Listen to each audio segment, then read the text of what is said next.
Okay, good morning, everyone. I'd like to welcome you all to the Interaction of Processes and its Importance to a Successful Audit webinar. My name is Joe Krolikowski. I am the QMS Program Manager for PJR. Couple of notes for our participants today. All of you are on mute, but we absolutely want to address your questions, so please utilize the question portion of the dashboard. I will address questions at the end of my presentation. Now, one of the more common questions that we get is whether or not the presentation will be made available after we're finished. We do make our presentations available in two ways. Firstly, if you'd like to get a copy of the slides, those will be available for download from our website shortly after we're finished here. And if you'd like to rewatch this webinar with the voiceover, we do post all of our prior recorded webinars to our YouTube page. And that can also be accessed through our website. Just look for the link entitled Previously Recorded Webinars.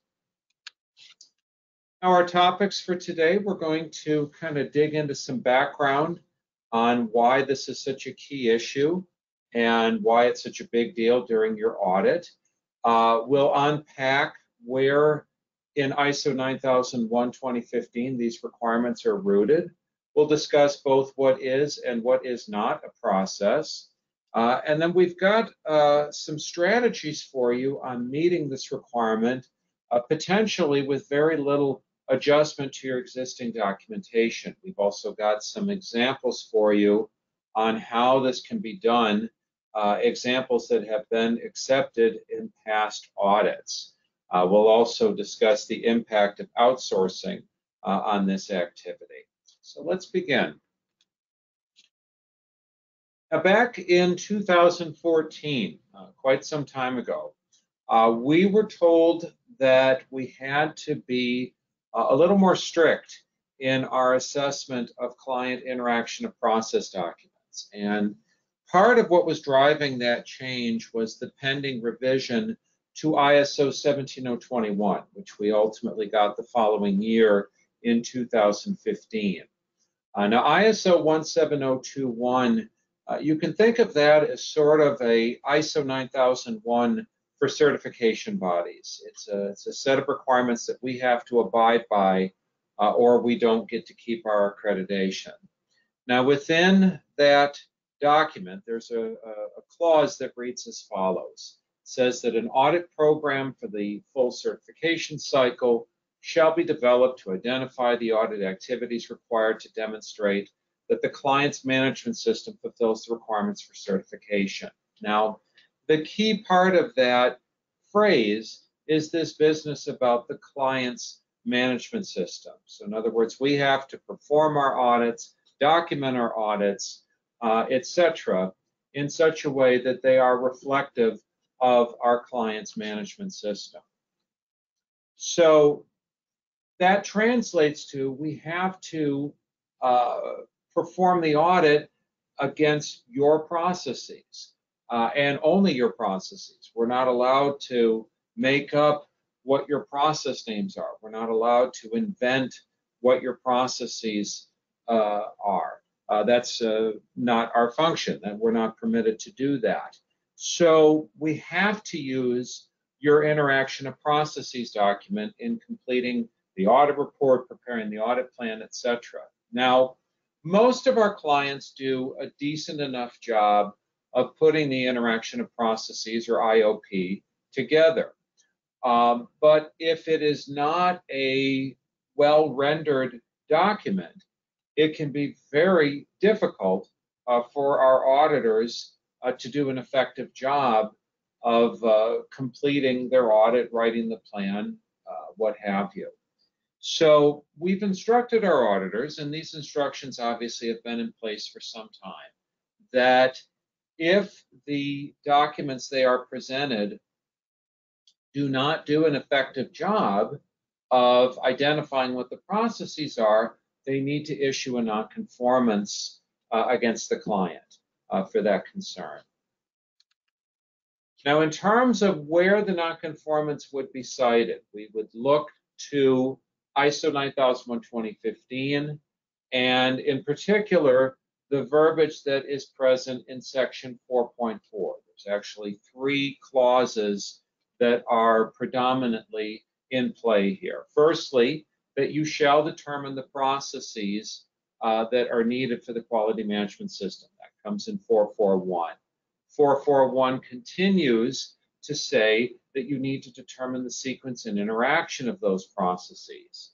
And then in 442, it states that you need to maintain documented information to support the operation of your processes. So these are the requirements that we kind of look to and say, okay, this is where it establishes that you need to determine what your processes are and determine how they interact and have something that you can present for audit review that represents the conclusion of that analysis.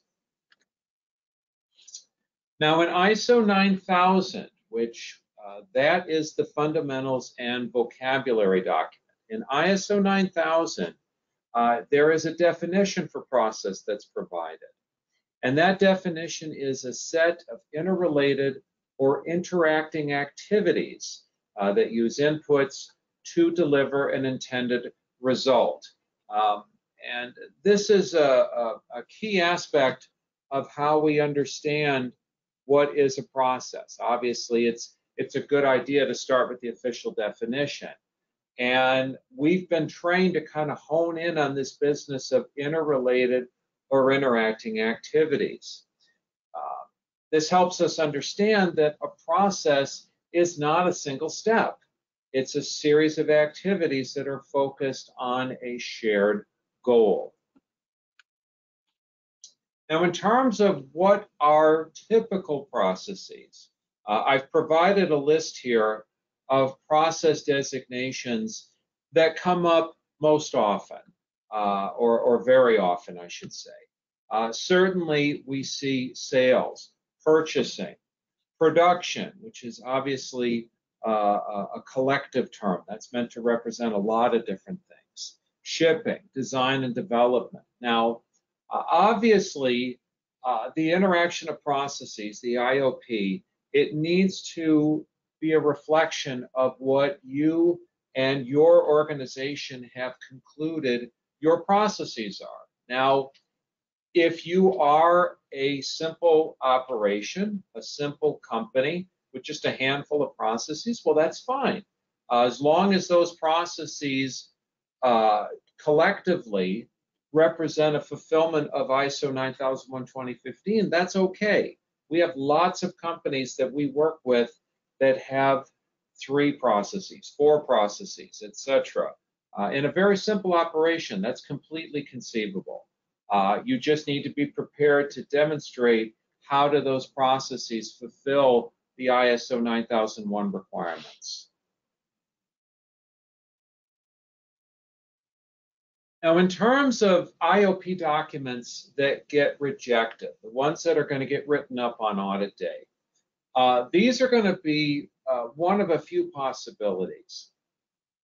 An IOP that represents steps within a single process as full processes. So in other words, if we have a process called create work order, another one called issue production schedule, another one called complete work order, etc., this is going to be potentially problematic.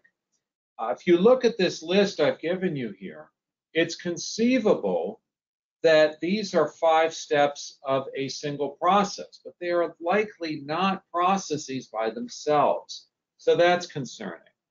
If we have an IOP that presents sections from the applicable standard, say from ISO 9001 as the processes, that's going to be regarded with concern. I mean, honestly, do you really have a process that you call resource management? Isn't that more a process, isn't that more a concept that is presented in ISO 9001:2015? Think about that. So if you have an interaction of process document that reflects these types of concerns, we've trained our auditors to write a nonconformance for those issues. Now, in terms of what you can do, let's say that you're new to certification and you've put together an interaction of processes document, but maybe it's too busy. Maybe you're looking at it and you think, you know what, this really isn't a representation of our processes. This is a process flow of how an order travels through our company, that sort of thing. Now, mind you, we recognize that for a lot of companies, there's a lot of work that goes into putting even that together. And we want to recognize that even that type of document is salvageable in terms of being used to represent what your processes are. And most of the time, you just need to tweak it in a couple of ways. So let's go over what those adjustments might consist of. What we're going to do is I'm going to show you a sample of an interaction of processes document, and we're going to improve it in two ways. And we're going to start by reviewing the raw interaction of processes document. Now, this example that we're going to be looking at, this was created solely for this presentation. This is not taken as reflective of any particular PJR client. Okay, so here is our raw interaction of processes document. Now, as you can see here, we have 12 boxes and we have 2 decision diamonds. So do we take this to mean that the organization has 12 processes? Well, probably not. Do we consider, for example, order entered in the mainframe system? Is that a process unto itself? Issue a purchase order to a supplier. Is that a process unto itself? Again, remembering what ISO 9000 defines a process as, a set of interrelating or interacting activities for transforming inputs into outputs. So the first thing we're going to do to improve this sample IOP is we're going to identify support processes. Because if we jump back, you'll note that this is basically an order flow. There's really nothing in here about training. There's nothing in here about corrective action, etc. Those are requirements from ISO 9001. So again, we're going to identify what are the support activities here. Now, ISO 9000 and ISO 9001, they don't really draw any particular distinction between classification of processes, but this is something that we see fairly often, this idea of key or core processes. But you still need to identify all of these other activities. Again, remember, your processes need to account for the entire ISO 9001:2015 standard. All of those requirements need to be accounted for in the named processes. So this idea of support processes is very common. So let's make this first adjustment. Okay, so in the lower right, we now have a support processes box. And this is kind of a inclusive item here. We've got management review, internal auditing, training, corrective action, etc. So there's a lot of stuff in here. And you'll note it is kind of free-floating and pointing in all directions. That's meant to be indicative that these support processes support everything else. And that's a very common technique that's used for that type of designator. So now we've got more assurance that all of the requirements from ISO 9001 are reflected in this IOP. Now, for our second improvement, we're going to create an IOP key. Now, this is another strategy that we see very often so that we have a better identification of what the processes are. Now, this is done sometimes by numbering or alpha characters. For this particular model, we're going to use color coding. This is something else that is very common. So let's make this last improvement here. So now we have a color code that's been applied to this, and we can see that from our 12 steps, now 13 with the support processes box having been added, we actually have 6 individual processes that have been identified. And these include sales order entry, purchasing, production, shipping, quality, and support. Now, of the original IOP items, only shipping was a process unto itself. Every other step on here had a minimum of 3 of these boxes that were reflected in the designation of processes. So again, from 13, we have actually identified 6 processes. So, you'll notice the original raw IOP that we started with, we haven't changed it. This is something that's been retained in this new and improved model. So by these 2 adjustments, as I said, we've kept the content as it was before, but now we know what the processes are, and we now have reflection of support processes, meaning that we can feel assured that all of the requirements of ISO 9001 are reflected in these process designations. This IOP is ready for audit assessment. Obviously, we have been working with many clients for many years, and we recognize that there are a lot of different ways that this can be accomplished, a lot of different approaches to preparing an IOP. So what we've done is we've gathered up some varied examples of this, and we've prepared a series of slides that we're going to take you through to show you how some of the other companies have done this. Now, these are all actual real-world examples from companies that were, at least at one time, PJR clients, and in all cases, permission was given to share these examples. Here's our first example. As you can see on the right, we have kind of a top-down flow of processes. In this particular company's case, you'll note they have a special step for production scheduling. They have a special call-out step for final quality check.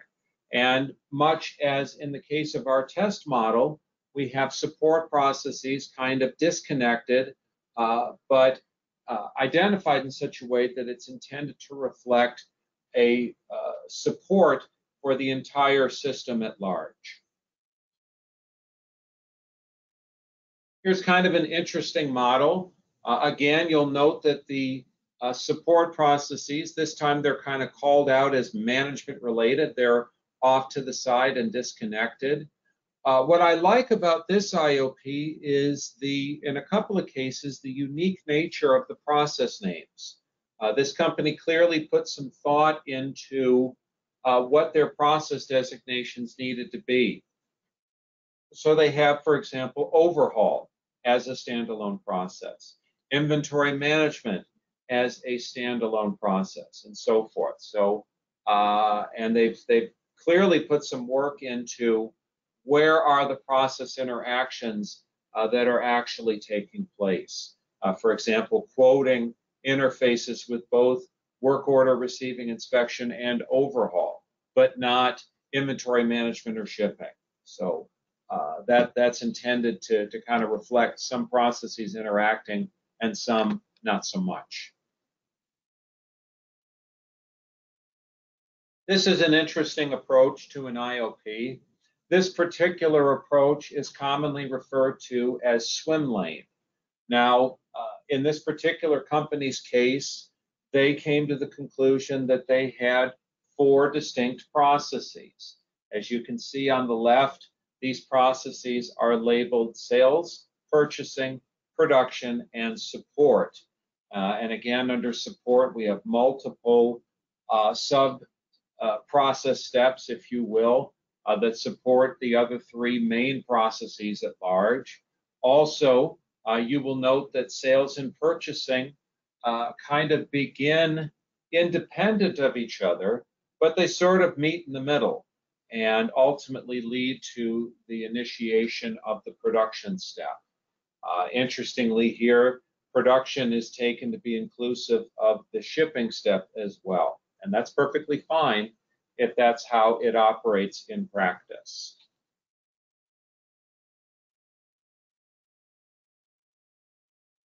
Another interesting model here, in this particular case, they've used yellow highlighting to indicate what their core processes are.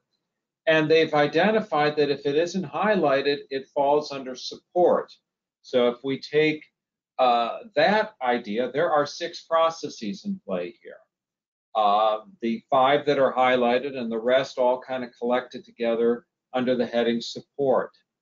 Now, again, what I like to point out on this item is the somewhat unique nature of the process designations. They have a process that they call service exchange. They have a process that they call repair and return, etc. So again, this is an organization that clearly puts some thought into what are the actual process designations that we use.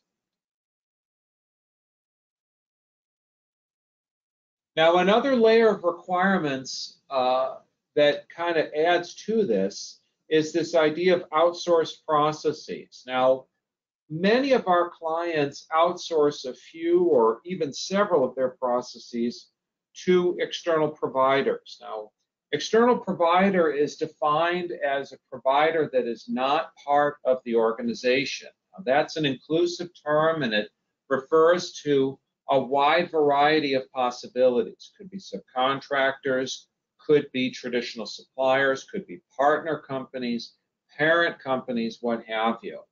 Now, we actually have a whole separate webinar that addresses the topic of outsourcing, and that's titled Non-Applicable Clauses, Permissible Exclusions, Exemptions.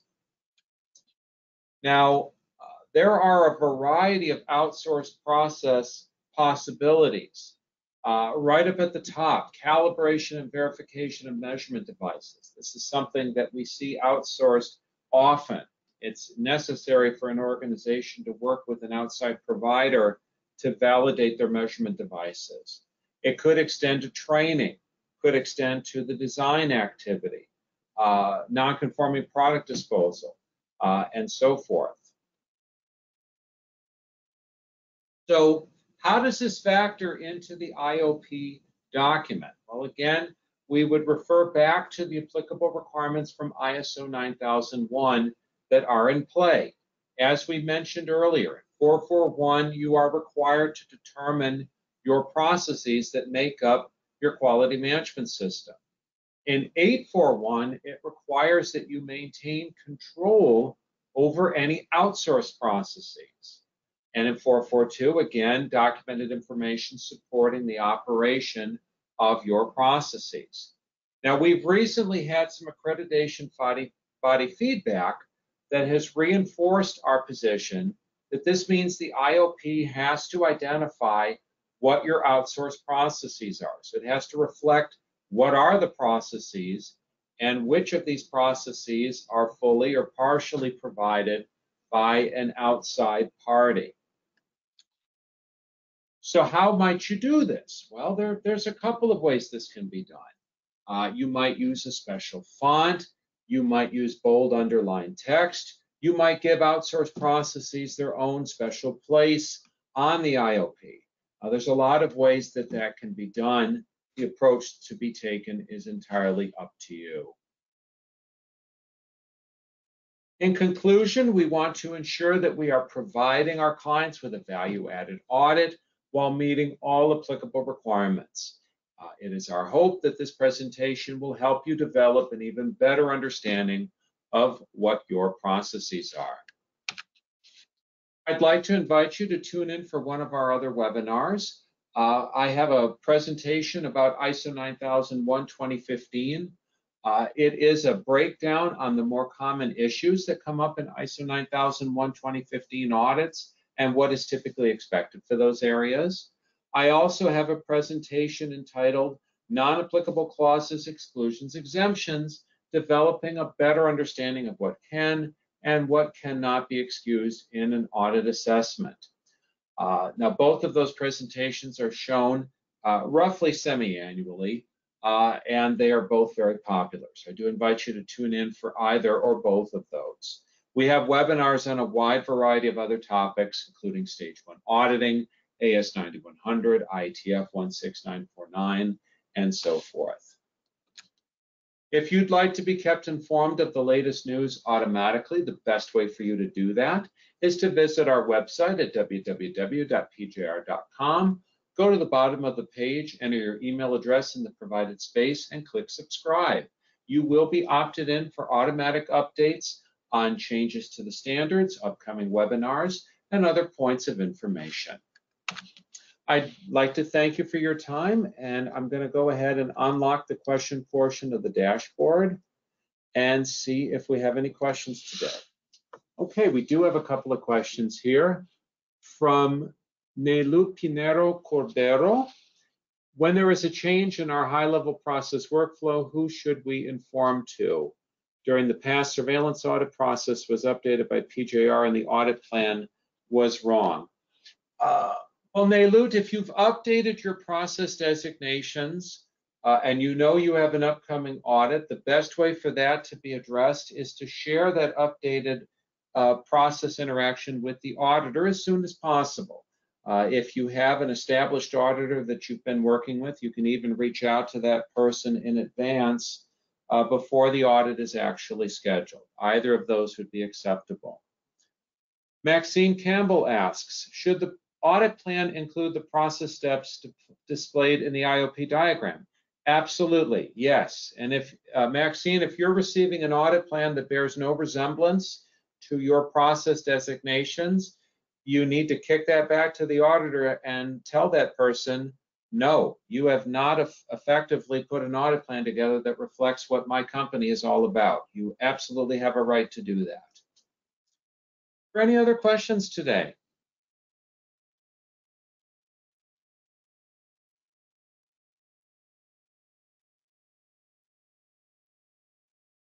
Okay, very good. Well, thank you all. Have a great week.